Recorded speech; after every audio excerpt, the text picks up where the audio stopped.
Hi, my name is Sarah, and I'm here to give you my top 5 tips for making a better compost, all of which I've learned the hard way. Let's get into it.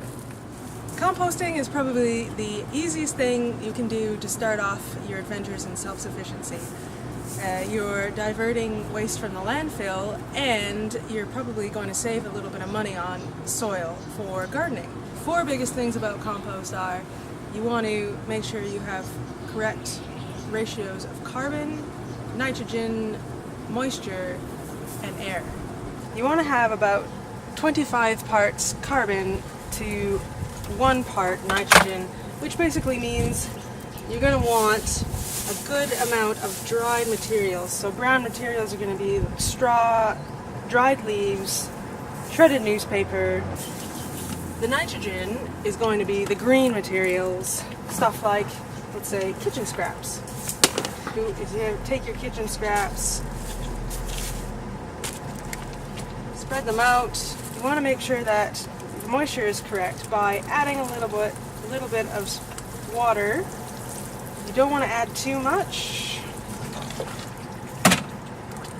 However, you want to make sure everything is wet. And if you're adding kitchen scraps, always cover them so you're not attracting insects.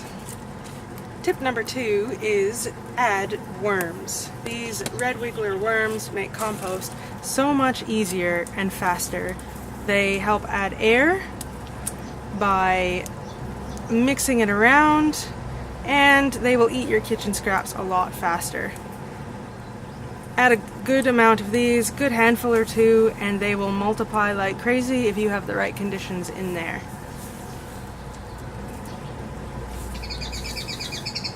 The next biggest tip is position. You want to make sure that your compost bin is, in fact, not in a spot where it is going to either lose a lot of moisture or freeze in the wintertime. So you want to make sure that if you're in a hot and dry climate, make sure that you're going to put it in an area where you're getting mostly shade. Otherwise you're going to be going and having to check on it a lot and watering it quite often. The next tip is make sure that your compost bin is predator proof or bug proof.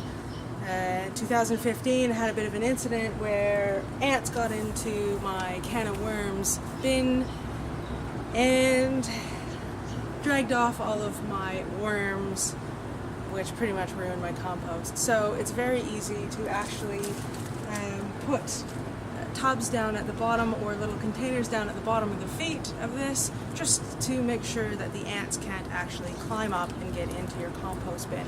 If you're living in an area with larger predators, you want to make sure that it's going to be in an area where the larger predators don't want to get into.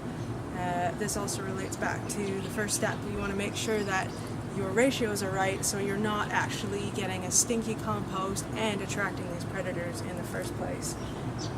And the very, very last tip is make sure that you are putting the correct things into your compost bin. So you're not going to want to put any meat, any dairy. You're not going to want to put anything in that has a very high acidic content. So nothing like citrus or, say, pine needles. Righto guys, thanks for watching, and if you know anybody who would appreciate this, maybe give it a share, give it a like, and hit the subscribe button in the bottom. So thanks again for watching, and happy composting. How do I want to say this? I'm going to edit this a lot. The subscribe button in the bottom. It's just Actually, that's very good. Yep, and then all the way back.